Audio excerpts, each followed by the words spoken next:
Kailan pa ba marirealize ng partner mo kung gaano ka kahalaga? Baka ma-realize lang ng tao ang halaga mo kung hindi ka na maghahabol sa kanya.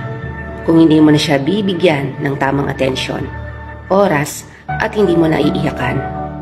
Minsan, kailangan mong kumilos na parang wala kang pakialam. Iniisip kasi niya na hindi ka mapapagod dahil mahal na mahal mo siya. Totoo, pag mahal mo, hindi ka napapagod doon.